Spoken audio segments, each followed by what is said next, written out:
안녕하세요. 코인우먼입니다. 오늘은 코인베이스 내부자 거래자 사건을 통해 보는 SEC, 코인베이스, 그리고 CFTC가 처한 그들의 긴박한 입장을 통해 투자자분들이 생각해 보실 수 있는 현재 암호화폐 생태계에 대해서 공유드리고자 합니다.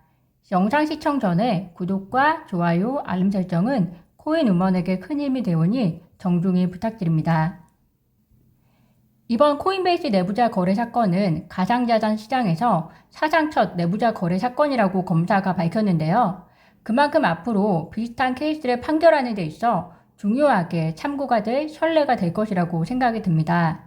더불어 미국 내에서 가상자산의 증권이냐 여부에 있어서도 불을 지피는 사건이 될 것으로 생각되는데요. SEC와 CFTC 그리고 코인베이스가 이 사건을 어떻게 바라보고 실질적으로 그들의 향후 행보에 어떤 식으로 활용할지 궁금한 부분이기도 합니다. 미국 검찰이 전직 코인베이스 직원 3명을 내부자 거래 혐의로 21일 구속 기소했는데요.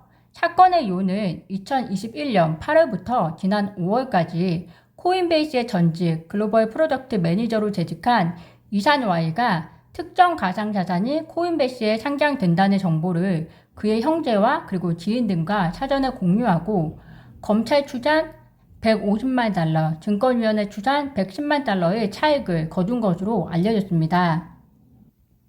미국 증권거래위원회는 이번 사건과 관련한 고소장에서 암호자산 증권 사건이라는 표현을 사용했는데요. 암호자산 증권은 분산 원장 또는 블록체인 기술을 사용해 발행되거나 이전되는 자산으로 이른바 디지털 자산, 가상통화, 코인, 토큰 등을 포함하지만 그에 국한되지 않으며 연방증권법상 증권의 정의에 부합하는 것을 말한다고 그들이 정의했습니다. 즉 자산의 종류가 무엇이 되었든 간에 증권의 정의에 부합한다고 생각하면 증권이라는 것인데요. 문제는 그렇다면 증권법상에 나온 기준을 각각의 케이스에 접목시킬 때 누가 어떤 합의 과정을 거쳐서 이루어질 것인가에 대한 부분인 것 같습니다. 지금까지 SEC는 리플과의 소송에서도 그렇고 본인들 독자적으로 해석을 진행하고 있는데요. 그렇다면 CFTC는 왜 있으며 각종 단체들은 왜 있는 것들인지 매우 편안하지 않은 발언으로 보입니다. 어쨌든 SEC는 이번 사건을 통해서 수많은 가상자산이 증권의 성격을 띠는 것으로 확인됐으며 그렇기에 전형적인 내부자 거래 혐의가 적용되는 것이라고 강조했는데요. 증권이라고 그들이 이야기하는 이유는 이번에 내부자 거래가 진행되었던 종목에 대한 9개사는 모두 앞으로의 투자 가치를 증대시키기 위해 노력하겠다고 약속하면서 투자자들을 모집했다는 것이고 이는 증권 성격에 부합한다고 규정한다고 이야기했습니다. 대부분의 가상자산이 증권의 성격을 띠는 것이라고 또다시 규정한 이 케이스가 다른 가상자산에 어떤 식으로 적용될지 더더욱 궁금한 상황이 되었는데요.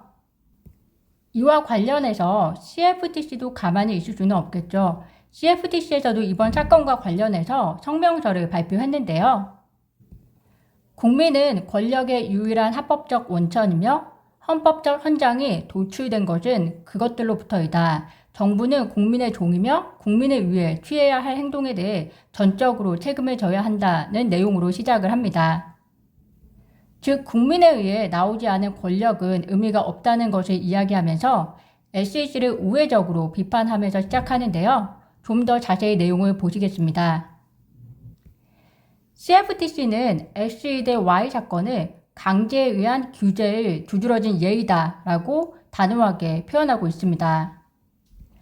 SEC 고소장은 유틸리티 토큰 및 또는 분산형 자치단체와 관련된 특정 토큰을 포함해서 수십 개의 디지털 자산이 유가 증권이라고 주장하는데 SEC의 주장은 이 단위 사례를 넘어서 광범위한 영향을 미칠 수 있으며 규제 당국이 함께 일하는 것이 얼마나 중요하고 시급한지를 강조하고 있다고 이야기하고 있습니다. 즉 전문가의 의견을 받아서 적절한 정책을 개발할 수 있도록 대중을 참여시키는 투명한 프로세스를 통해 가장 잘 해결된다고 이야기하면서 규제 명확성은 어둠이 아닌 외부에 있는 것에서 비롯된다고 매우 의미심장한 이야기를 남겼는데요. 즉 SEC에게 너희들 그렇게 하면 안 된다는 얘기를 우회적으로 표현한 것으로 저는 들리고 있습니다. 더불어 CFTC 스스로의 다짐에 대해서도 공유했는데요. 특정 유틸리티 토큰과 DAO 관련 토큰과 같은 다양한 디지털 자산의 법적 지위에 대한 공공의 이익과 공개적인 질문을 고려할 때 CFTC는 법을 강력하게 집행하고 상품거래소법을 지지하기 위해 법적 권한을 이행하기 위한 가능한 모든 수단을 사용해야 한다고 이야기하고 있습니다. 이 책임은 의회와 미국 국민들로부터 우리에게 맡겨져 온 거라고 이야기하면서 CFTC는 그 신뢰를 깨뜨려서는 안 되며 우리는 누구를 섬기는지 기억해야 한다라고 하면서 마무리하는데요. 국민과 시장에 대한 SEC와 CFTC에 대한 태도가 정말로 비교가 되는 문구라고 생각이 되어집니다. SEC의 권력은 정말 어디로부터 나왔는지 SEC는 스스로 귀를 열고 들어봐야 하지 않을까 생각이 드는데요. 이 사건의 중심에 있는 코인베이스 역시 입장을 발표했습니다. 코인베이스는 우리 플랫폼 상장된 자산 가운데는 증권은 없으며 SEC가 주장하는 혐의는 오늘의 적절한 법 집행에 대한 집중을 방해하는 불행한 일이라고 반박하였습니다. 즉 SEC는 내부자 거래에 이용된 것이 증권이라고 했지만 코인베이스는 본인들은 증권을 가지고 있지 않다고 정면으로 반박한 것인데요.